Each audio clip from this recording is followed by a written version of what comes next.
Bonjour, chers élèves.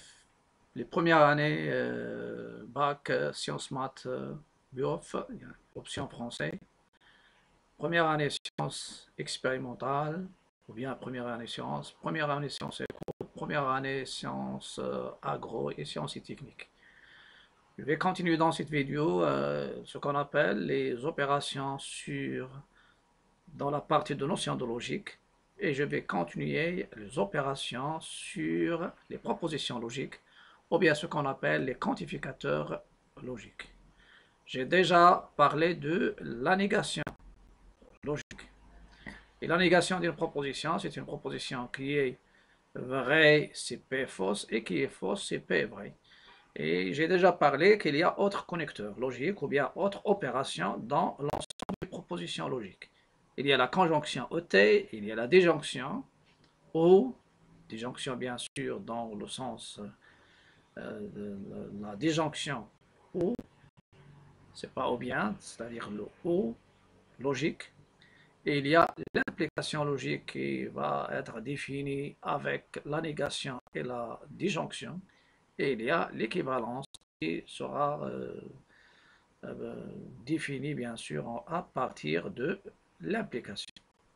Donc, dans la conjonction de deux propositions, définition. La conjonction des deux propositions P et Q est la proposition qui est vraie seulement si les deux sont vrais en même temps. Et on la note P et Q, ou bien il y a, ça c'est le O de langage français, ou P et le V renversé, il indique et c'est le V renversé. Et le V, il va indiquer le O, la disjonction. Donc, si on a deux propositions, si vous avez deux propositions logiques, quels sont les nombres de cas possibles qu'on peut avoir? La proposition P, il peut être vrai ou bien fausse. Ça, c'est la proposition P. C'est la proposition P vrai, Q, il peut être vrai, fausse. Et c'est les fausses P, l'autre elle est vraie ou bien fausse. Ça, c'est l'arbre des éventualités. C'est pourquoi on va essayer de compléter un tableau, une table de vérité de la conjonction. Vous avez P, donc P, il y a, si je prends le premier chemin, il y a, les deux sont vrais, voilà, vrai, vrai, ou bien vrai, faux, ou bien faux, vrai, ou bien faux, faux. Et j'ai complété la table de vérité ou bien la table de vérité par les A et les 0. C'est-à-dire, ce sont les deux éléments qu'on utilise dans le système binaire sur lequel il se base surtout l'électronique et l'informatique. Donc, c'est pourquoi pour P, il y a deux vrais, faux. Pour Q, il y a vrai, faux. Et il faut avoir l'habitude de remplir un tableau de 2 où il y a deux propositions logiques par deux vrais, deux faux. Et dans Q, il y a vrai, faux. Quand est-ce la conjonction logique est vraie? Si les deux sont vrais. Et dans les deux autres cas, il y a un seul cas où il est vrai et il y a trois cas où il est fausse.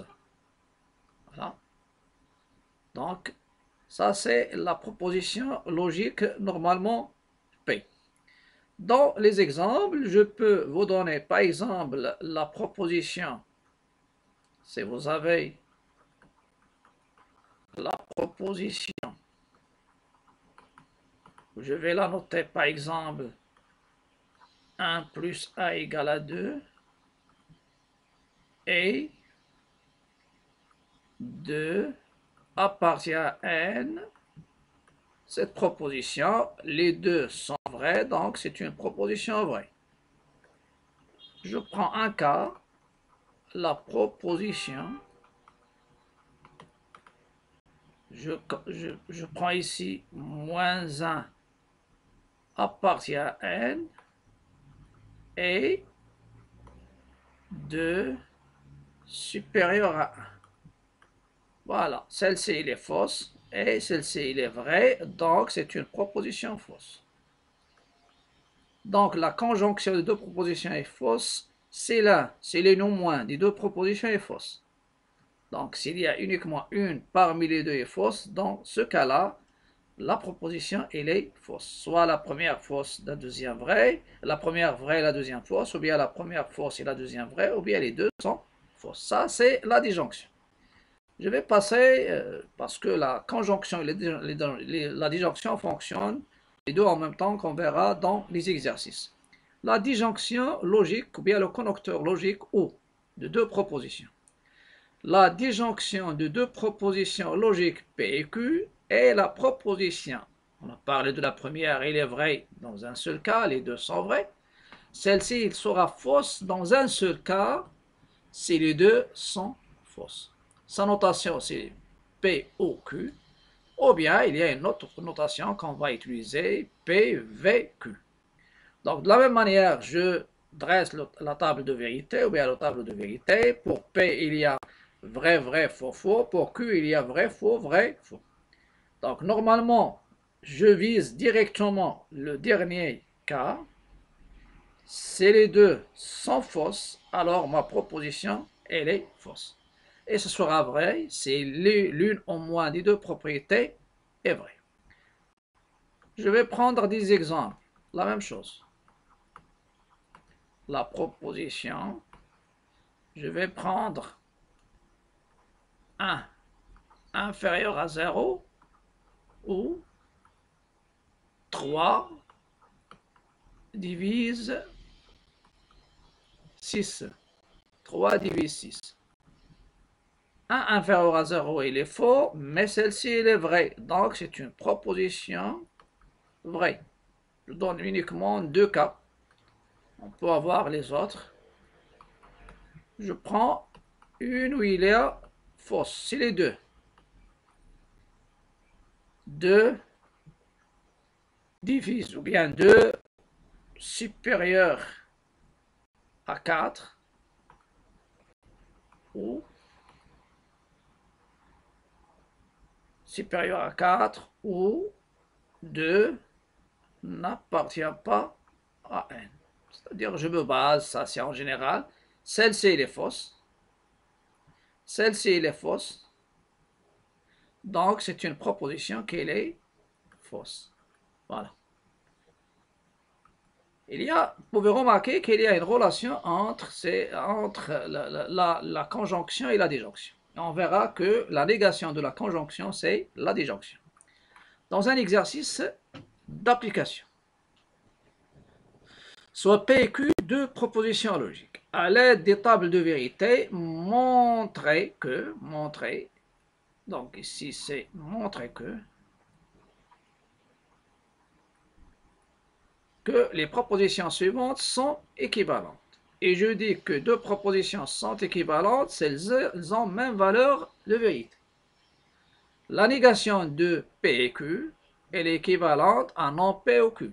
Ce sont les lois de négation qu'on verra. Et les propositions, donc il y a ici un I, et les propositions, la négation de P ou Q, c'est non P et non Q.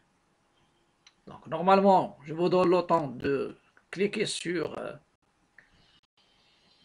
c'est-à-dire arrêter bien sûr, essayer de mettre pause, ou bien c'est mieux de mettre pause, et après une feuille, et essayer de dresser dans le même tableau de vérité les valeurs de vérité de ces deux propositions. On verra est-ce qu'elles sont les mêmes.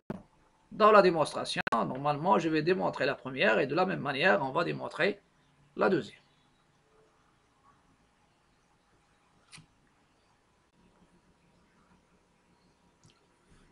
Je vais montrer la première, ou bien vérifier la première propriété, c'est-à-dire l'équivalence des deux propositions non P et Q. La négation de P et Q, c'est P ou non Q.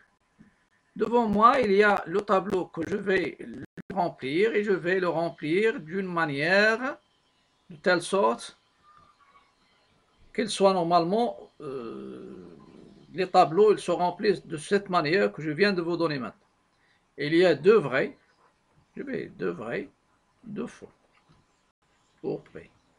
Ici, il y a vrai, faux. Il y a vrai, faux. Après, vous pouvez utiliser aussi les 0 et 1. Pour la conjonction, quand est-ce la conjonction est vraie? Il est vrai dans un seul cas, si les deux sont vrais. Première colonne et deuxième colonne. Donc, il y a vrai.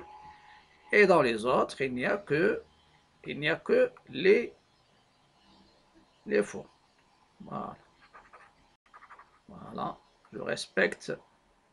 Comment donc? Faux, fausse, bien faux. Non P, je fais la négation de la première colonne. Donc vrai, vrai, il devient faux, faux. Et il y a vrai, vrai. Q bar, ou bien la négation de Q, je fais la négation de la deuxième colonne. Donc vrai, il devient vrai, faux, donc faux, vrai, faux, vrai. Je fais la disjonction des deux et je vais les remplir d'une autre couleur pour mieux voir. Voilà. Donc, normalement, P au Q, je vais prendre ces deux-là. Et je fais la disjonction de ces deux colonnes. Je sais que la disjonction est fausse uniquement dans un seul cas, où les deux sont fausses. Voilà, c'est ici. Pour les autres cas, il y a vrai, vrai, vrai.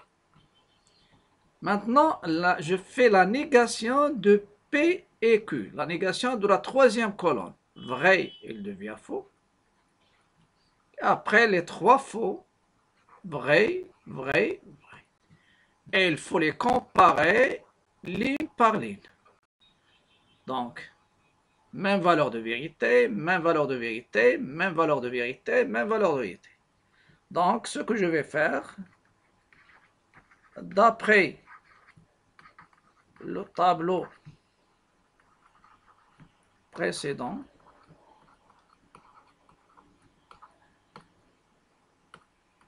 on déduit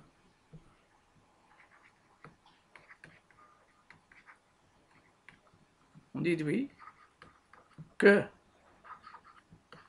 les propositions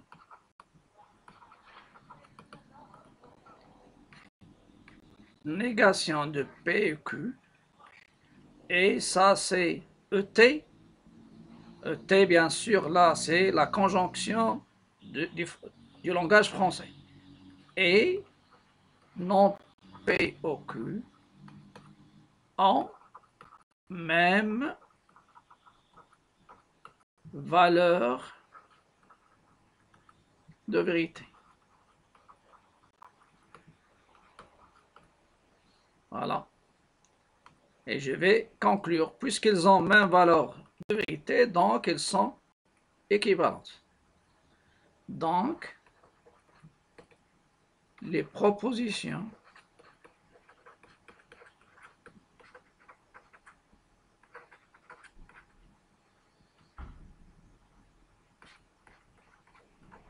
négation de PQ et non P au non Q sont équivalentes.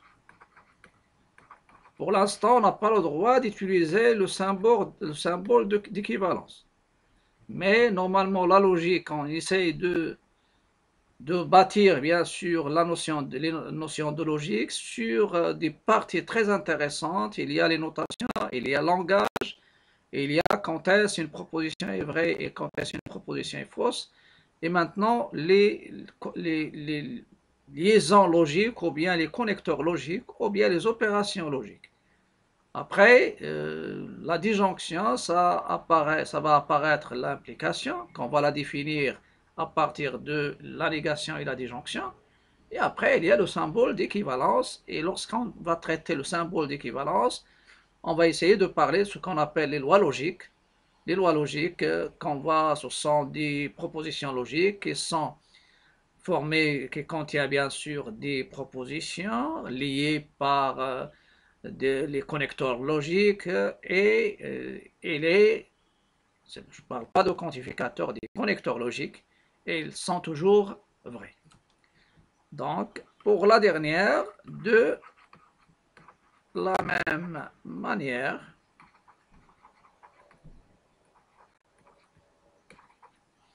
on montre que la négation de la disjonction, c'est la conjonction des deux négations, sont aussi équivalentes. On peut ressentir tout ça dans les définitions.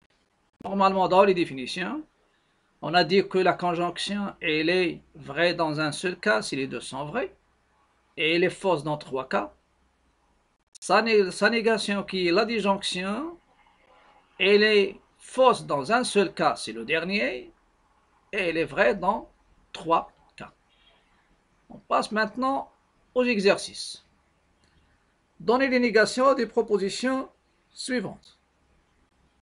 Normalement, vous avez A, je donne directement la négation, soit ce symbole, ou bien il y a l'autre symbole, comme ça. Ça, c'est aussi, il indique la négation. Donc, si on le trouve dans des bouquins, il y a des bouquins qui utilisent bien sûr ce symbole.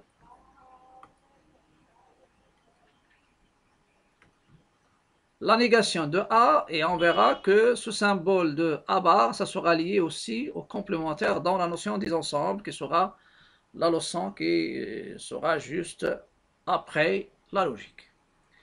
La négation. Donc, il y a deux propositions. Je fais la négation. Donc, il y a ou. Et je vais donner la négation de la première. C'est quoi? C'est 1 plus racine de 2 différent de 4, tout simplement. Égal devient différent de 4. Je n'entre pas dans la négation. Et 4 nombres pairs. 4 non pairs. Et un nombre qui n'est pas pair, c'est un nombre qui est impair. Voilà. Si je prends celle-ci, est-ce qu'elle est vraie ou bien fausse? Vous avez 1 plus, donc ça c'est faux. Et ça c'est vrai. Donc, la disjonction, elle est... La disjonction, elle est vraie. Vous pouvez remarquer ici que ça c'est vrai. Et 4, non, est faux. Donc, celle-ci, ça sera fausse. Et la négation du vrai, c'est faux. Je prends pour la négation de B. 1 plus racine de 2 est inférieur strictement à 4. Inférieur strictement à 4, c'est quoi? C'est inférieur et différent. Inférieur et différent. Sa négation, c'est supérieur ou le ET qui est inférieur et différent, et c'est la conjonction, il devient ou. Donc, supérieur ou égal. C'est pourquoi j'ai déjà parlé que la négation de inférieur strict, il devient supérieur ou égal, ou 451 n'est pas multiple, ou bien non multiple, n'est pas multiple de 11. Voilà. Normalement, on n'est pas multiple, ça veut dire c'est 11 divise. Est-ce que 11 divise 451?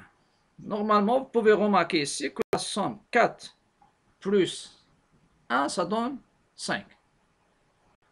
Donc, si vous multipliez 41 par 11, ça va vous donner 451. Donc, celle-ci, c'est vrai.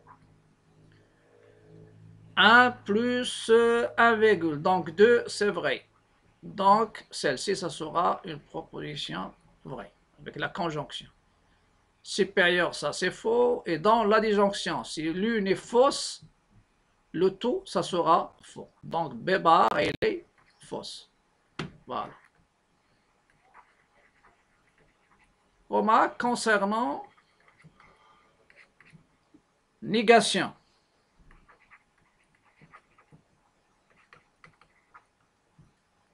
De x supérieur ou égal à a, et quelle est sa négation? Sa négation, la négation de x supérieur ou égal à a et x inférieur strictement à a. Et si vous avez la même chose, voilà, de x inférieur strictement à a et x supérieur ou égal à a. Donc, normalement ici, ce sont des choses dans la négation. Donc, on est en train de parler de la négation, le principe de négation. Vous avez celle-ci, c'est quoi? Ça veut dire x, il appartient à l'intervalle a plus l'infini. Et s'il n'appartient, donc, la négation n'appartient pas. Ça, c'est l'intervalle fermé. Et si vous parlez de l'intervalle, c'est très facile de connaître comment. Donc, vous avez moins l'infini. J'ai déjà parlé de ça. Donc, c'est ça l'intervalle a plus l'infini. X appartient à l'intervalle a plus l'infini. Et s'il n'appartient pas à l'intervalle a plus l'infini, dans quel intervalle il sera ce nombre? Ce nombre x. Elle sera bien sûr dans cet intervalle. S'il n'appartient pas à l'intervalle fermé, son complémentaire, c'est l'intervalle ouvert. Donc, celle-ci, donc, attention, j'ai parlé maintenant de la négation, la négation de la conjonction, la négation de la disjonction et la négation de supérieur et inférieur. Supérieur ou égal, ça veut dire il y a supérieur. Dans la lecture, vous pouvez lire supérieur ou égal. Sa négation, inférieur et différent. Voilà. Celle-ci, dans la lecture normale, inférieur et différent. Il devient supérieur ou égal. Donc, attention, donc c'est ça le principe de, c'est-à-dire comment. Donc la logique, normalement, c'est une partie très intéressante du mathématique, parce que à partir de la logique, on va essayer de donner des choses, quand est-ce une proposition est vraie, quand est-ce une proposition est fausse, et on va bâtir aussi ce qu'on appelle les notions de raisonnement mathématique. On passe maintenant à une question que je vais l'utiliser dans la définition pour définir l'implication logique. On vous demande de dresser la table de vérité de la proposition non P ou Q. Et dans quel cas cette proposition est fausse. Donc, la même chose ici. Je vais essayer de dresser un tableau où il y a P, Q, et je vais essayer de prendre un non P. Il y a non P. Il y a non P.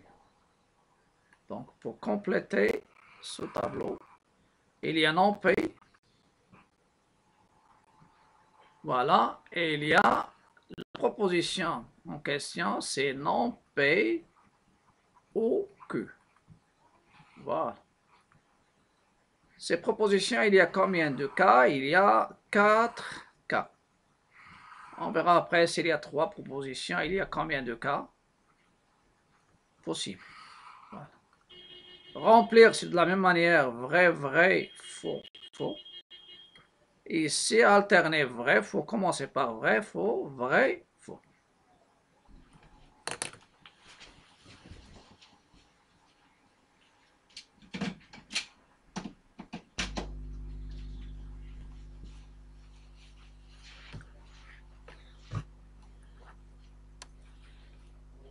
Pour la négation maintenant. La négation de la première ligne. Vous avez vrai, de la première colonne, vrai, vrai, donc ça devient fausse, fausse, vrai, vrai. Et maintenant, je vais essayer de... Donc ça, c'est le travail avec ce qu'on appelle les tables de vérité. Donc ça, c'est vrai, faux. Voilà. Quand est-ce? Je vais prendre bien sûr ces deux-là. On verra que la conjonction et la disjonction sont commutatives, c'est-à-dire, on verra ça dans les lois logiques. Donc normalement, lorsqu'on parle de la disjonction de deux propositions, on dit que c'est une proposition qui est vraie si les deux. Donc il n'y a pas d'ordre. Donc il y a la commutativité. P et Q est l'équivalente à Q et P. Même chose pour la disjonction. La disjonction, elle est vraie, elle est fausse dans un seul cas. Si les deux sont fausses, et on dit qu'elle est vraie, on peut la définir par quand est-ce qu'elle est vraie. Elle est vraie, c'est l'une au moins des deux propositions est vraie. Donc, quand est-ce la disjonction est fausse. Il y a un seul cas ici. Et pour les autres, elle est vraie. Voilà, vrai, vrai, vrai. Donc, vous pouvez remarquer dans quel cas cette proposition non P est dans un tableau, il y a là-bas, c'est-à-dire les données. Les données, c'est ici. Et dans le même tableau, on peut faire la lecture. Quand est-ce non P ou Q est fausse? Elle est fausse dans un seul cas, si P est vrai et Q fausse. Mais si P fausse et Q vrai, elle est vraie. Donc, la deuxième chose, ça c'est le premier cas, ça c'est le deuxième. La proposition non P ou Q est fausse. Elle est fausse dans le seul cas.